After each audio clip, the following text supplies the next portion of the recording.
안녕하세요. 유튜브 넘버원 축구 분석 전문 채널 골 때리는 TV 배팅맨입니다.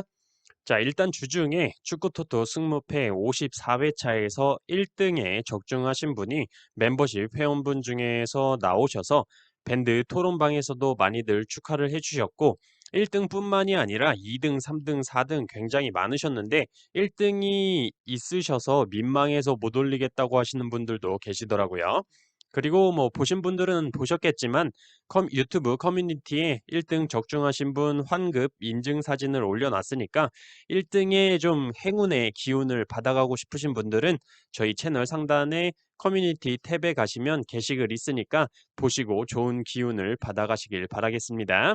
또한 저희 채널은 따로 축하 영상 같은 건 올리지를 않는데 처음부터 안 올려드린 건 아니고 예전에는 자주 올렸었는데 어느 순간부터 올리지를 않았습니다. 그 이유는 예전에도 말씀을 드렸지만 많은 분들이 축하해 주시기를 바라는 마음에 영상을 업로드를 하면 꼭 지나가다가 악플 쓰시는 분들이 계셔서 이럴 바에 그냥 축하 영상은 안 올리는 게 낫겠다라는 생각이 들어서 그 이후로 안 올렸다는 점 알아주시고 자, 본론으로 들어가서 오늘은 축구토토 승무패 55회차 제가 구매하는 최종 픽으로 골 때리는 TV 가족분들 찾아왔습니다. K리그가 6경기나 들어와 있기 때문에 굉장히 어려운 회차가 될 것으로 보이고 또한 리그 마지막 경기이기 때문에 제가 말씀드리는 내용 잘 들어보시고 이럴 수도 있겠구나 하는 부분들에 대해서 잘 참고를 해주시고 이번 회차 역시 14경기 중에 8경기는 전체 공개로 말씀을 드리고 나머지 6경기에 대해서는 멤버십 전용 영상으로 추가 업로드 드리도록 하겠습니다. 멤버십 가입 방법은 하단에 댓글에 링크로 고정을 해놨으니까 가입하실 생각이 있으신 분들은 링크 클릭하셔서 가입하시면 될 것 같습니다. 자, 축구토토 승무패 55회차 제가 구매한 최종픽에 대해서 말씀드려보기 전에 골 때리는 TV 가족분들 좋아요 눌러주시고 처음 오신 분들께서는 구독 눌러주시고 좋아요 눌러주시면 감사하겠습니다. 누르셨으면 시작해보도록 하겠습니다. 자, 1번 경기 포항 대 FC 서울. 자, 포항의 경우는 지난 경기 분석 때 말씀을 드렸듯이 남은 경기 의미가 없기 때문에 내년 시즌을 준비를 위해서 경기 경험이 없는 선수들에게 기회를 주면서 쓸만한 선수를 찾아보는 데 시각을 맞출 것이다라고 말씀을 드렸었죠. 역시나 어린 선수들을 전반전에 선발로 기용을 했고 그중에는 포항 김기동 감독님의 아들인 김준호 선수도 출전을 하는 모습이 보여졌습니다. 그만큼 어린 선수들에게 기회를 주는 모습을 보여줬고 후반전에는 강상우, 임상엽 같은 주전 자원들을 투입을 하면서 경기 흐름을 가져오긴 했지만 골까지는 기록하지 못했던 포항입니다. 다만 저는 포항이 마지막 경기 홈에서만큼은 홈팬들 앞에서 승리를 위해서 주전 선수들을 기용할 것으로 생각을 하고 있었는데 마침 오범석 선수가 서울과의 경기를 마지막으로 은퇴를 하기 때문에 마지막 홈에서 치르는 오범석 선수의 은퇴 경기에서 정예 멤버를 내보내야 하지 않겠나라고 김기동 감독님께서 인터뷰도 하셨고 김천 상무에서 전역을 한 김용환, 심상민, 허용준 선수가 포항으로 복귀를 했기 때문에 전력에 보탬이 되지 않을까 싶습니다. 특히나 공격수 허용준 선수의 경우는 김천 상무에서 18경기 7득점으로 구단 내 최다 득점 3위를 기록했었기 때문에 포항의 득점 가뭄을 좀 해결할 수 있지 않을까 싶습니다. 상대팀 FC 서울의 경우는 지난 강원과의 경기에서 무승부를 기록을 했는데 최용수 감독님의 수비 축구에 FC 서울의 공격이 확실히 길을 펴지를 못했던 것 같습니다. 점유율은 FC 서울이 80% 가까이 점유율을 했지만 계속 그냥 볼만 돌리고 하다가 끝이 난 경기였죠. 안익수 감독님 체제에서는 잘 보이지 않았던 FC 서울의 구질병인 골 결정력 부재가 다시 한번 드러나는 경기였습니다. 또한 FC 서울의 주전 수비 자원인 황현수 선수와 이태석 선수가 각각 부상과 경고 누적으로 출전이 불가하기 때문에 수비적으로나 공격으로 가는 빌드업 기초 작업에서 불안한 모습을 보여주지 않을까 생각을 하고 있어요. 추가적으로 포항의 경우는 2013년도부터 2020년도까지 8년 동안 리그 마지막 경기에서 무승부가 단 한 번도 없었다는 점으로 볼 때 결과적으로 저는 포항의 단통 승리로 선택을 했습니다. 이번 경기 강원 대 성남.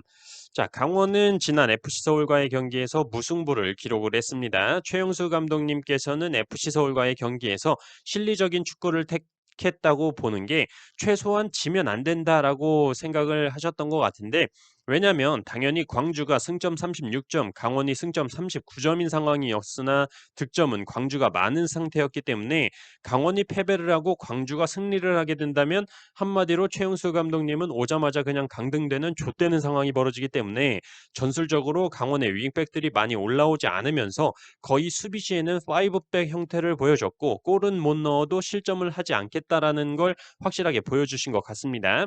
실제로 마티아 선수를 후반전에 교체 투입을 해놓고 28분 만에 다시 빼버렸는데 그 이유는 수비 가담을 안 한다. 한마디로 내 말을 좆도 안 듣는다였죠.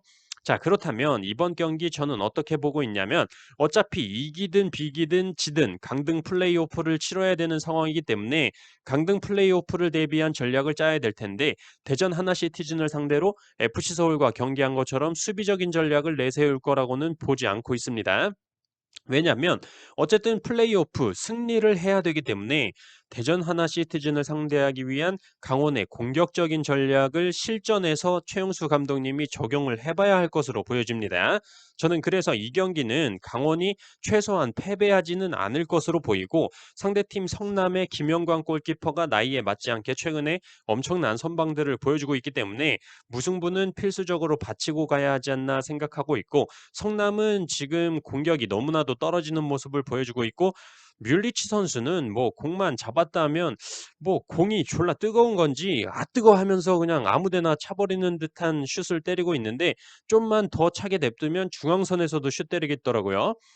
근데 또 그렇다고 뮬리치 선수 말고 골 넣을 만한 선수가 딱히 생각나지를 않습니다. 바로 전 경기에서 성남의 안진범 선수가 골을 기록하긴 했지만 사실 그게 뭐 정확한 오버헤드 킥도 아니고 굉장히 애매한 골이라 그런 골은 한 시즌에 한 번 나올까 말까 한 골이다라고 말씀을 드리면서 저는 강원의 승과 무 투픽으로 선택을 했습니다. 3번 경기 광주 대 인천. 자, 광주는 강등이 확정이 됐습니다. 김천 상무와 이제 자리를 바꾸면서 2부 리그 강등이 확정이 됐죠. 그렇기 때문에 강등 확정이니 제대로 안 뛰겠네라고 생각할 수도 있을 텐데 저는 생각이 좀 다릅니다. 일단 기본적으로 광주 FC의 경우는 강등이 확정된 이후에 사과문을 올렸습니다. 2부 리그로 강등이 돼서 죄송합니다. 시즌 마지막 경기인 인천과의 경기 정말 제대로 한번 준비해 보겠다. 부족하겠지만 끝까지 포기하지 않는 정신으로 희망을 보여드리겠다고 공지 글까지 올렸죠. 또한 지금 광주가 강등이 확정이 되고 나서 말이 많은 상황인데 일단 용병 트레이드 문제가 있었죠. 왜 잘하고 있던 펠리페 선수를 내보내면서 부상으로 써먹지도 못하는 조나단 선수를 데려오면서 돈지랄했냐라는 소리를 듣고 있고 리그 막판이 돼서야 이제 기어 나오는 모습을 보여줬죠. 조나단 선수가 오랜만에 경기를 뛴 경기였는데 그래도 원래 하던 가닥이 있어서 그런지 완전 뭐 병신 같거나 그러진 않더라고요.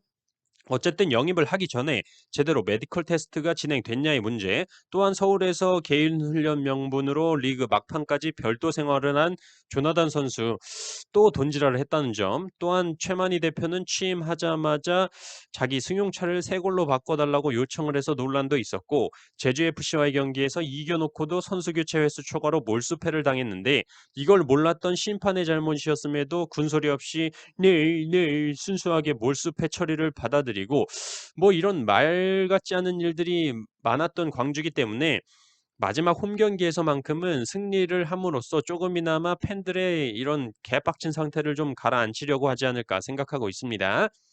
상대팀 인천에 대해서 말씀을 드리자면 지난 포항과의 경기에서 승리를 했어야 되는 게 맞다라고 생각을 하는데 포항 스틸러스 유스들이 잔뜩 출전한 전반전에서도 한 골을 기록 못했다는 건 작년에 8연패하던 인천으로 다시 돌아왔다라는 생각이 들고 후반전에 포항에 강상우, 임상혁 같은 주전 선수들이 투입되니까 완전히 밀리더라고요. 잔류가 확정이 되고 나서 인천 선수들의 멘탈이 많이 떨어진 것 같다라는 생각이 많이 들고 주전 수비수인 오반석 선수가 12월 18일에 결혼을 하기 때문에 다치면 안 되죠. 신랑 입장하는데 뭐 목발 짚고 막 쩔뚝거리고 들어갈 수는 없잖아요. 또한 첫날 밤을 앞두고 공 차다가 불알이라도 세게 맞는 날에는 끔찍하죠. 그렇기 때문에 오반석 선수가 출전을 한다면 소극적인 플레이가 나오지 않을까 생각도 들고 오재석과 김광석 선수 또한 부상으로 출전이 불가하기 때문에 주전 수비 자원들의 이탈이 크다라는 생각과 여기에 주전 중원 자원인 김도혁 선수는 경고 누적으로 출전이 불가하고 최근 인천의 골잡이 역할을 했던 김현 선수도 허벅지 부상으로 인해서 출전이 불투명한 상황이기 때문에 동기부여가 떨어진 상태에 부상자도 많은 인천 유나이티드는 픽을 안 하는 게 정신 건강에 이로울 것 같다라는 생각이 듭니다. 저는 그래서 광주의 단통 승으로 선택을 했습니다. 4번 경기 웨스트햄 대 첼시. 자, 우선 웨스트햄에 그칠 줄 모르던 상승세가 최근에 조금 꺾인 느낌이 많이 들고 있습니다. 바로 전 경기에서 브라이턴과 1대1 무승부를 기록을 했고 리그 초반에 안토니오 선수가 굉장히 잘 나갔었는데 최근 좀 득점이 안 터지면서 웨스트햄의 상승세가 한풀 꺾인 느낌을 많이 받고 있습니다. 또한 이번 경기 주전 풀백 에런 크레스웰 선수와 센터백 오그본나 선수가 출전이 불투명하기 때문에 수비적으로도 문제가 있지 않을까 생각을 하고 있으나 첼시 또한 전에 분석 영상에서 자주 말씀을 드렸던 양쪽 윙백들 치렐 선수와 리스 제임스 선수가 프리미어리그에서 상대팀 페널티 박스 안으로 침투하는 횟수가 가장 많다고 말씀을 드렸었는데 이 두 선수가 부상으로 출전을 하지 못할 것으로 보이고 코바치치에 이어서 캉테 선수까지 부상으로 빠졌기 때문에 공격 작업에 있어 첼시 또한 문제가 있을 것으로 보여집니다. 또한 루카쿠 선수가 부상에서 복귀를 하긴 했지만 아직까지는 정상으로 보이진 않고 있어서 경기력적으로 무승부를 바쳐가야 할 것으로 보이고 첼시가 현재 원정에서 5경기 연승을 기록 중이기도 한데 웨스트햄 원정에서 무승부로 한번 연승이 부러질 만도 하다라는 느낌이 좀 강하게 들고 있습니다. 저는 그래서 웨스트햄의 무와 패 투픽으로 선택을 했습니다. 7번 경기 울버햄튼 대 리버풀. 자, 이 경기는 의심의 여지가 없이 울버햄튼의 단통패로 생각을 하고 있습니다. 기본적으로 양 팀을 비교했을 때 가장 큰 차이는 골 결정력이라고 보시면 될 것 같습니다. 리버풀 같은 경우는 거의 모든 자원들이 골을 기록하고 있을 정도로 공격에서 찬스가 났을 때 놓치지 않는 모습을 보여주고 있는 반면에 우리의 또 황희찬 선수가 있는 울버햄튼의 경우는 지난 번리전에서도 보셨겠지만 결정적인 한 방이 부족해 보입니다. 그나마 황희찬 선수가 울버햄튼으로 이적을 하면서 그나마 좀 나아진 모습이었는데 다시 좀 침체되고 있는 모습이고 두 경기 연속 무득점으로 2연속 무승부를 기록 중이죠. 아다마 트라오레 선수가 드리블 돌파는 좋은데 왜 황희찬 선수에게 밀려났는지 여실히 보여줬던 경기가 번리전이었다고 보이는데 드리블과 스피드, 힘은 기가 막힌데 발등에도 근육이 생겼는지 슈팅만 했다 하면 안 들어갑니다. 또한 황희찬 선수가 드리블 돌파를 할 때 세컨볼이나 패스를 받기 위해서 같이 들어가 줘야 되는 움직임이 있어야 되는데 "야 황희찬 네가 날 밀어내? 얼마나 잘하는지 한번 보자."라는 느낌으로 저쪽 뒤에서 그냥 가만히 서서 구경하고 있더라고요. 뭐 그래서 조금 '아다마 트라오레의 몸값이 굉장히 많이 떨어지지 않았나.' 생각이 들고 있고 상대팀 리버풀의 경우는 솔직히 지난 에버튼과의 머지사이드 더비 경기에서 보신 것처럼 공격력에 물이 올라 있고 살라 선수는 플레이하는 거 보면 좔좔 그냥 오줌을 쌀라 싶을 정도라고 생각을 하고 있습니다. 결과적으로 에버튼을 상대로 1대4 대승을 거뒀고 이건 머지사이드 더비 경기가 아니라 '뭐지? 사이드 더비 경기로 보일 만큼 더비 경기가 맞나?' 싶었습니다. 결과적으로 저는 이 경기 울버햄튼의 단통패로 선택을 했습니다. 자, 9번 경기 울산 대 대구. 자, 일단 이 경기는 울산 현대는 무조건 승리를 해야 되는 경기고 울산이 승리를 하더라도 전북이 무승부를 하게 되면 다득점에서 전북이 앞서기 때문에 전북이 우승을 하게 되는 상황이기 때문에 울산은 무조건 승리를 하고 나서 전북의 결과를 봐야 되는 상황입니다. 일단 그런 점에서 울산의 주전 자원들 모두 출격이 가능할 것으로 보이고 이렇다 할 주전 자원의 이탈도 없어 보이는 상황입니다. 울산은 지난 수원 삼성과의 경기에서처럼 라인을 좀 끌어올리면서 경기를 주도할 것으로 보이고 다만 대구의 경우는 수원 삼성의 정상빈 선수처럼 굉장히 빠른 스피드를 가지고 있는 공격수는 없기 때문에 울산의 뒷공간이 털리던 그런 장면은 나오지 않을 것으로 보여집니다. 결정적으로 제가 대구의 이병근 감독이라면 울산과의 경기에 굳이 주전 선수들을 모두 내보낼 것 같지는 않습니다. 그 이유로는 대구가 리그 3위를 차지하게 된다면 아시아 챔피언스 리그 플레이오프 진출권을 차지할 수 있게 되는데 FA컵 우승의 경우는 아시아 챔피언스 리그 본선 진출권을 바로 획득을 할 수가 있습니다. 그렇기 때문에 FA컵 결승 1차전을 승리해 놓은 대구가 유리한 고지를 점령하고 있는 상황이고 더군다나 FA컵 결승 2차전은 대구의 홈에서 치러지는 경기로 그 경기에서 승리를 하게 되면 아시아 챔피언스리그 본선 직행 티켓을 받게 되는데 그렇다면 굳이 기본 전력이 강한 울산을 상대로 원정 경기를 가서 뺑이를 치고 가뜩이나 할로윈 때 노마스크로 술 처먹고 징계 먹은 새끼들 때문에 롯데 멤버도 별로 없는데 주전 선수들 체력을 이빠이 써가면서 부상 위험을 감수해가면서 경기를 하는 것보다는 울산과의 원정 경기는 로테이션을 돌리면서 패배한다라고 생각을 하고 여유 있게 경기를 하고 이미 리그 3위나 리그 4위나 대구로서는 창단 이래 최고 성적이기 때문에 할 만큼 한 거예요. 그냥 제주가 전북에 패배하길 바라면서 리그 3위는 좀 운에 맡기고 주전 선수들 체력 안배를 해주면서 FA컵 결승 2차전 홈 경기에서 풀주전 체력 만빵으로 싹 다 내보내서 홈팬들 앞에서 대전 하나시티즌을 상대로 대승을 하면서 아시아 챔피언스리그 본선 티켓을 따는 게 실리적이지 않나 판단하고 있습니다. 저는 그래서 이 경기 이변 없이 울산의 단통 승리로 선택을 했습니다. 12번 경기 맨유 대 크리스탈.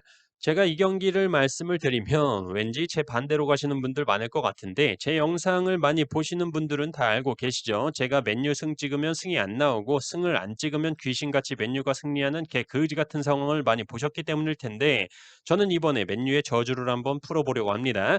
일단 맨유의 경우는 이제 마이클 캐릭 감독 대행이 팀을 떠났고 랑릭 임시 감독이 부임을 했습니다. 계약 기간은 이번 시즌이 끝날 때까지인데 크리스탈 팰리스와의 경기에서 데뷔전을 치르게 되죠. 그렇기 때문에 맨유 홈발의 랑릭 임시 감독 데뷔전이기 때문에 버프를 받고 승리하지 않을까 생각이 들고 있고 기본적으로 랑릭은 디렉터 역할을 하는 분이기 때문에 아마 맨유 팀 자체가 지금까지 해오던 것과는 굉장히 다른 스타일로 바뀌지 않을까 생각이 들고 있습니다.